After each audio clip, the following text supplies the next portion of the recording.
अस्सलामुअलैकुम दोस्तों, क्या हाल चाल है आपका? ठीक ठाक है। तो आज हम आपको विज़िट करवाएंगे एक फ़िश फार्म का, जबकि हम आए हैं कटारिया फ़िश फार्म 167 जीमबेग। यहाँ पे माशाल्लाह बहुत बड़ा हमें देखने को मिल रहा है एक फ़िश फार्म, जहाँ पे डिफरेंट टाइप की फ़िशेस मौजूद हैं। तो अभी हम आपको साथ साथ विज़िट भी करवाएंगे और इंशाल्लाह साथ साथ थोड़ा थोड़ा बताते भी जाएंगे कि किस फार्म में किस टाइप की। नेक्स्ट हम सर से मिलते हैं और सर से मिलने के बाद आप एक कंप्लीट इन्फॉर्मेशन आपको देंगे फ़िश के बारे में, किस तरह इनकी ब्रीडिंग होती है, कौन सी फ़िश है किस फार्म के अंदर है और उनका जो सीज़न है वो कौन से, आपको सारी इन्फॉर्मेशन देंगे फ़िश के बारे में। अस्सलाम वालेकुम जी गाइस, आज हम आए हैं कटारिया फ़िश हैचरी के अंदर। तो हम अपनी पूरी क्लास के साथ आए हैं, आप देख सकते हैं पीछे हमारी पूरी क्लास है, सर भी हैं, सर साहब भी हैं। और अभी हम सर से कुछ क्वेश्चन करेंगे, सर से पूछेंगे कि क्या चीज़ें हैं जो यहाँ पर हमने आके फ़िज़िकली देखनी है, कौन सी चीज़ें हमने यहाँ पर आकर देख के ऑब्जर्व करनी है। तो हम अपनी क्लास से भी पूछेंगे और जो चीज़ें हमने प्रैक्टिकल में किया और उसके बाद जो हमने थ्योरी की वो अब हम फिज़िकली यहाँ पर देखेंगे और सर से भी हम मज़ीद जानेंगे। आए हम सर से आपको बात कराते हैं।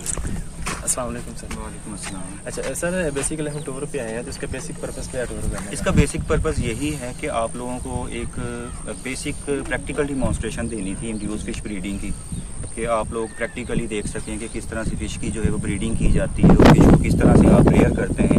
इसमें मुख्तलिफ तरह के पॉन्ड्स हैं, जैसे नर्सरी पॉन्ड है, स्टॉकिंग पॉन्ड है, स्पॉनिंग पॉन्ड है। तो ये हर पॉन्ड की अंदर हर तरह की मछली रखी होती है। मतलब नर्सरी पॉन्ड फॉर एग्जांपल है तो वो रेक्टेंगुलर पॉन्ड है, वो जैसे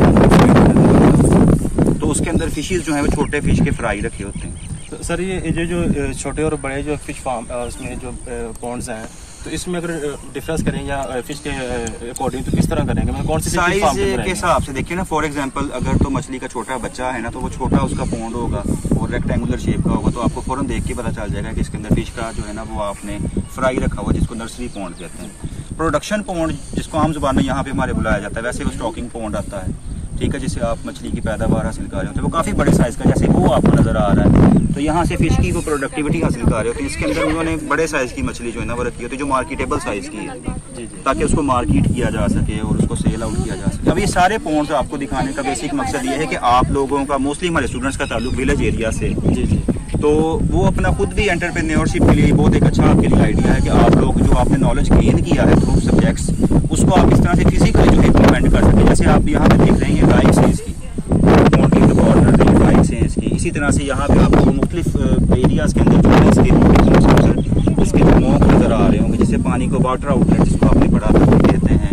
और इसी तरह से आपको पॉन्ड की पीएच कितनी होनी चाहिए, टेम्परेचर क्या है, कंडक्टिविटी की रेंज क्या है, आइडियल डेप्थ क्या है, सारा कुछ आपने। अच्छा सर, इसके अलावा कौन सी यहाँ पर ऐसी चीज़ें हैं जो हमें यहाँ पे फिश फीडिंग का प्लांट लगा हुआ है। अस्सलाम वालेकुम मैम, क्या नाम है? फातिमा याज। अच्छा मैम, आपको इस टूर पे आके क्या मतलब कि चीज़ें नोट की हैं आपने देखी? तो ये टूर जो है वो बहुत अच्छा एक्सपीरियंस रहा है, क्योंकि और प्रैक्टिकली स्टूडेंट्स के लिए बहुत अच्छा है, क्योंकि इसमें सारी हम देखते हैं कि फ़िश की जो ग्रोथ की डेवलपमेंटल स्टेजेस होती है, तो उसके हवाले से ये कैटेगराइज किया गया है यहाँ पर पॉन्ड्स को। तो जिस तरह हमें ब्रीडिंग पॉन्ड्स का भी पता चल रहा है कि यहाँ पे जो है वो उनकी इंटीमेशन के लिए उनको रखा जाता है। तो हम ये स्टूडेंट्स को सारा साथ में जो है वो गाइड कर रहे हैं और सर भी जो है काफ़ी अच्छे से इसको एक्सप्लेन कर रहे हैं। तो जी मैम, ये आपका फर्स्ट टूर है कि इससे पहले भी आप कहीं? नहीं, ये मेरा फर्स्ट टूर है। ठीक है, और तो मतलब कि आप भी फिर बहुत सारी चीज़ें यहाँ पर सीखेंगे? हाँ जी, और लर्निंग हो रही है, अच्छा है ये।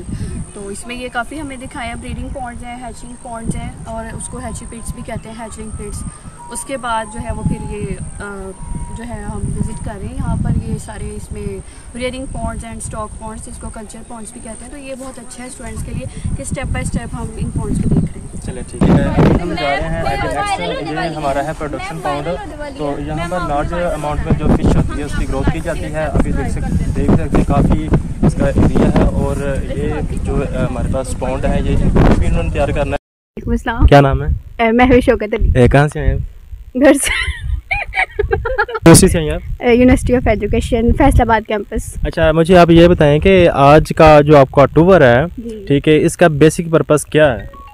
इसका बेसिक पर्पस यही है कि हमारा जो एक सब्जेक्ट है फ़िशरीज़ के रिलेटेड, या इस सेमेस्टर में हमारे माइक्रोबायोलॉजी में भी मतलब फ़िशरीज़ के मतलब बहुत सारे टॉपिक्स हैं और इकोनॉमिक ज़ूलॉजी में भी हैं और एक पूरा डिटेल सब्जेक्ट है फ़िश कल्चर के बारे में, उसकी एक डिटेल स्टडी मतलब कि जो हमें सर ने पढ़ाया था आया कि सब कुछ वैसा है या नहीं है, और उसको विजुअलाइज करना। अस्सलाम वालेकुम, क्या नाम है, कहाँ से हैं?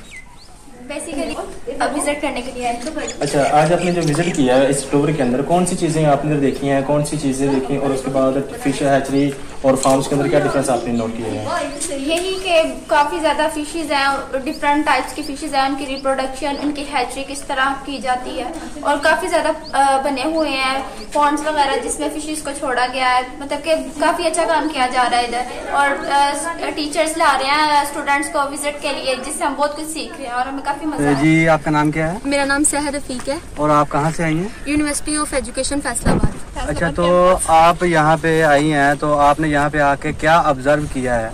हमने फिशेस के बारे में पढ़ा ही था कि पॉन्ड्स किस तरह के होते हैं, किस तरह हैचिंग होती है, किस तरह ब्रीडिंग होती है, तो वो सारा कुछ ना पहले हम बस पढ़ ही रहे थे, लेकिन यहाँ पे हैचरी में आके हमने सब कुछ ऑब्जर्व किया है, प्रैक्टिकली सब कुछ देखा है, तो इससे हमारी नॉलेज में ना काफ़ी ज़्यादा इजाफा हुआ है। तो क्या आपने यहाँ पे आके प्रैक्टिकल में ये सीखा कि जो आप पढ़ते हैं क्या वैसे ही प्रैक्टिकली भी होता है? जैसे सर ने बताया था ना, एज इट इज़ वैसे ही हो रहा है सर, साथ साथ गाइड भी कर रहे हैं, हर चीज़ हमें दिखा रहे हैं कि ये यहाँ पे फ्राइज रखी जाती हैं, अब यहाँ से हैचिंग होगी, यहाँ से उन्हें बाहर निकाला जा रहा है, ये मॉन्क है, कितनी पीएच होगी, सारा कुछ वैसे ही है, लेकिन प्रैक्टिकली देखा नहीं था, प्रैक्टिकली देख के ज़्यादा अच्छे से नॉलेज आ गई। अच्छा, तो क्या अगर आपको कभी मौका मिले ऐसा काम करने का, अपना खुद का पाउंड बनाने का और फिश कल्चर करने का, तो क्या आप ऐसा कर सकती हैं? हाँ, कर सकते हैं, क्योंकि हमने पढ़ा हुआ है ये सब्जेक्ट, तो इतने अच्छे से ऑब्जर्व भी किया है, तो कर सकते हैं। जी, ये थी सहर कैंपस। जी दोस्तों, अब हम जा रहे हैं नेक्स्ट अगले पॉइंट की तरफ। तो ये काफ़िला हमारी क्लास रवां दवां है, तो ये हमारे सर आगे जा रहे हैं और हमारी क्लास जो है वो पीछे आ रही है, आप देख सकते हैं। तो अब हम जिस तरफ जा रहे हैं वहाँ पे हम स्टडी में पढ़ा था मॉन्क्स जो है वो अब हम प्रैक्टिकली देखेंगे कि वो कैसी होती है और उसका काम क्या होता है और वो एक पाउंड के लिए क्यों ज़रूरी होती है। सर, ये क्या चीज़ है? ये बेसिकली मॉन्क है जिसको अभी आपने अपने सिलेबस में रिसेंटली पढ़ा था, कि जिसमें से प्रोग्रेसिव ड्रेनिंग पॉन्ड की होती है। यानी इसमें आप देखें वो पाइप्स लगे हुए हैं कि आप जितना पानी इसमें से निकालना चाहेंगे पॉन्ड का, तो आप अपनी मर्जी से उसको निकाल सकते हैं कि उसमें से आप उस बंद को या पाइप को, यहाँ पे लकड़ी भी लगाई जा सकती है, वुडन ब्लॉक्स बिल्कुल यूज़ किए जा सकते हैं, सीमेंटेड ब्लॉक्स किए जा सकते हैं यूज़, इसके अलावा मेटल यूज़ की जा सकती है। कंक्रीट का वैसे जिस पाइप का आपको ड्रेनेज ओपन करते हैं उसमें पानी नीचे चढ़ जाएगा, जो सा पाइप जिस हिसाब से। तो इस तरह से ये वाटर की प्रोग्रेसिव ड्रेनिंग के लिए सबसे जो मॉडर्न आउटलेट होती है, वाटर आउटलेट, उसको कहा जाता है मॉडर्न। तो ये मॉडर्न। अच्छा सर, मुझे ये बताएं कि ये जो ड्रेनेज सिस्टम है पॉन्ड्स के अलावा, ये किस लिए यूज़ करते हैं और ये क्यों है इसमें? जैसा कि अभी हमारे टीचर डॉक्टर साहब राशिद साहब ने बताया कि हर पॉन्ड में तकरीबन एक पॉन्ड लगा हुआ है, कम से कम एक पॉन्ड लगा हुआ है, तो उसका जो ड्रेनेज सिस्टम ओपन है वो कैनाल में ही खुलता है, नहर में खुलता है। जब हमने मछली निकालनी इसके क्यों खाली इसे यूज़ करेंगे? अब देखिए, ये पॉन्ड इन्होंने इसलिए किया है कि इसके नीचे से बॉटम की तो क्लीनिंग हो जाए।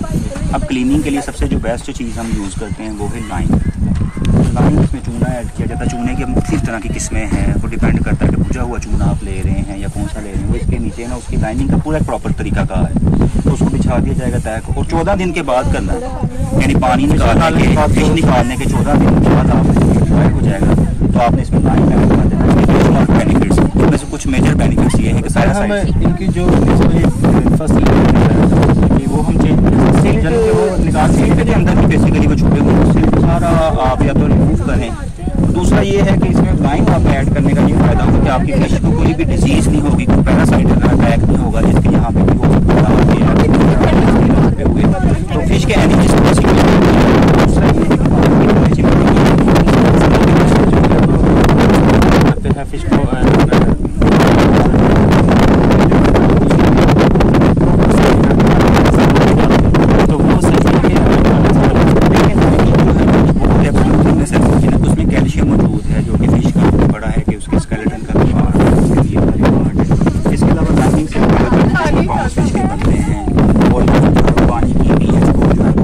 कर देता है। मतलब अगर pH एसिडिक हुई हुई है। एसिडिक pH में आपने पढ़ा है कि फिश अगर 3 pH से नीचे हो जाए पानी की pH तो फिश किल हो जाती है। तो इसीलिए फिर उस pH को इम्प्रूव करने का बेहतर है कि यही हाल है कि आप पॉन्ड की लाइनिंग करें, जिससे एक तो pH उसकी इम्प्रूव होगी और आइडियल pH की तरफ चले जाएगी, जैसे 7.5 से। सर एक चीज़ और है कि अक्सर जो विलेजेस में लोग पॉन्ड्स वगैरह बनाते हैं तो वो इस चीज़ का ख्याल नहीं रखते, वो सिंपली पॉन्ड्स को खाली करते हैं, ड्राई करते हैं और नेक्स्ट वाटर डाल के फिश निकालते डाल देते हैं। तो इसीलिए बहुत ज़्यादा उसकी इम्पैक्ट होता है, ये कि फिश जो है उस पर डिजीज़ का बहुत ज़्यादा अटैक होता है, पैरासाइट्स का बेशुमार अटैक है। आपने भी पढ़ा है या इसी तरह से फिश के अंदर ड्रॉप्सी आ जाती है, बैक्टीरियल डिजीज़ हैं, वायरल डिजीज़ हैं, प्रोटोजोन डिजीज़ हैं, फंगल डिजीज़ हैं, वो सारी फिश के ऊपर अटैक कर सकती है। तो इसलिए फिर अगर वो फिश के ऊपर इस तरह, अब फॉर एग्जांपल अगर वायरल अटैक किया जाता है तो सारे का सारा पॉन्ड की फिश आपको इस तरह से फिर वो लॉस के चांसेस बहुत ज़्यादा हो जाते हैं। अच्छा, मुझे ये बताएं कि आप अगर नेक्स्ट जो स्टूडेंट है, ठीक है, तो उन्हें क्या सजेस्ट करेंगे स्टोवर के बारे में, जो हमारे पास जो प्रैक्टिकल है उसके बारे में? तो इस पे मैं ये सजेस्ट करूँगी कि हम आ जाए हैं यूनिवर्सिटी ऑफ एजुकेशन की तरफ से सर उमर ज़ूलॉजी डिपार्टमेंट के जो है प्रोफेसर हमारे साथ हैं, और मैं ये रिकमेंड करूँगी कि ये फ़िश कल्चर और इकोनॉमिक ज़ूलॉजी दोनों सब्जेक्ट्स के लिए स्टूडेंट्स को यहाँ पर लाना चाहिए और उनको ये विजुलाइज करवाना चाहिए। और इससे ये है कि इकोनॉमिक ज़ूलॉजी और ये फ़िश कल्चर में स्टूडेंट्स जो है वो लर्न करते हैं और उनको ये मोटिवेशन भी मिलता है कि ये कोई इतना डिफ़िकल्ट नहीं है कि वो भी इसको करवा सकते हैं, ये फॉर्म जो है वो खुद भी इसको ओरिजिनेट कर सकते हैं, रन कर सकते हैं। 160 का कटारिया। अच्छा सर, अभी हम आए आपके फिश फार्म पे, तो ये जो प्लांट्स आपका प्रॉपर है तो हम इसके बारे में आपसे कुछ पूछेंगे। सबसे पहले मुझे ये बताएं कि इस प्लांट को लगाने में टोटल कितनी कॉस्ट लगी आपकी? इसमें 13 लाख रुपए। 13 लाख रुपए लगा। तो अगर इसी प्लांट्स को अगर हम किसी और जगह पे लगाएं, फॉर एग्जाम्पल फिश फार्म को मजीद इससे नेक्स्ट जो लोग हैं, ठीक है, लगाएं, तो उनके लिए कोई न्यू टेक्नोलॉजी है कि बस यही यूज कर सकते? अभी तक तो यही है। अभी तक यही है। अच्छा, सबसे पहले मुझे ये बताएं कि जो पीछे वाली ये जो मशीन है ये किस लिए इस्तेमाल होती है? ये मशीन है जो इसका ग्राइंडर है, ये इसको ग्राइंडर कहते हैं। इसमें से मक्की वगैरह जो भी हार्ड चीज आएगी ना वो इसमें से ग्राइंड कर देंगे। अच्छा सर, इसमें जो रॉ मटेरियल है वो कौन सा इस्तेमाल करते हैं? जैसे मकई है, उसको गंदम है, चावल है, मूंजी है, ठीक है, ये सभी इसमें मिक्स करते हैं। मिक्स करके फिर इधर से निकाल के इधर में डालते हैं। फिर इधर से होकर ये एलिवेटर है, एलिवेटर में होकर ये मिक्सर में जाता है। फिर इधर में शीरा वगैरह लगाते हैं, शीरा वगैरह मिक्स करके वो इधर से। तो ये छोटी वाली मशीन कौन किस लिए? और चीज के लिए, और चीज के लिए ये गोबर। अच्छा, इसके अलावा सर जो प्लांट्स में अगर वो फॉर एग्जांपल किसी किस्म को एरर आ जाए, फॉर एग्जांपल इसमें कोई डिजीज वगैरह जो होती है, अगर हमारी जो रॉ मटेरियल वो खराब हो तो नहीं, रॉ मटेरियल तो खराब लेना ही नहीं चाहिए ना। नहीं, फॉर एग्जांपल अगर हो जाए तो उसे कैसे फिर मैनेज करेंगे आप? नहीं, उसमें तो खराब होने वाला हम लेते ही नहीं है ना, हम तो ताज़ा लेते हैं। तो आप खुद ही परचेज करते हैं? खुद ही परचेज करते हैं, अपने लिए नहीं लगाइए। अच्छा, तो कितनी क्वांटिटी में आप जो फीड तैयार करते हैं फिश के लिए? फिश के लिए तकरीबन ये 5% के हिसाब से जितनी डिमांड हो हमारे फार्म की। तो नहीं, ये आपके पर पाउंड की रिक्वायरमेंट होती है या फिर फॉर एग्जांपल जब भी अभी आपके कुछ पाउंड खाली भी हैं, कुछ में फिश भी है, ठीक है, उस लिहाज से आप मछली फार्म भी है और हैचरी भी है ना, ठीक है। तो मछली फार्म के लिए हम यही यूज करते हैं, तो हैचरी के लिए भी बच्चा छूट करता है, उसके लिए भी यूज करते हैं, छोटी भी स्मैश कहते हैं जी। अच्छा, चलें, बहुत शुक्रिया सर, थैंक यू। तो बाकी देखें कि अभी इनका ये प्रॉपर प्लांट है, तो इस प्लांट में हर चीज़ वो खुद ही फीड तैयार करते। चलो, अस्सलाम वालेकुम रहमतुल्लाह। अगर आप हमें इनके बारे में बताएं कि ये जो बनाया ये इसमें हम बच्चा जो है ना मछली का अंडा लेकर हैच करवाते हैं यहाँ पे। सही है। हर सर्कुलर में पहले इंजेक्शन लगाते हैं ब्रूडरों को, तो ब्रूडरों को इंजेक्शन लगाने के बाद फिर यहाँ से अंडा आ जाता है, तो अंडा इसके बाद फ्राई यहाँ पे बनती है। तो ये थोड़ी थोड़ी करके जितना भी 2-2.5 लीटर इसमें होती है पैदावार, तो उसमें फिर हम तालाबों में पाउंड में डाल देते हैं। सही है। ये इंजेक्शन आपने बताया, इंजेक्शन एक ही टाइप का है या सारी मछलियों के लिए? एक ही कनेडा का आता है, ये चाइना का आता है। सही है।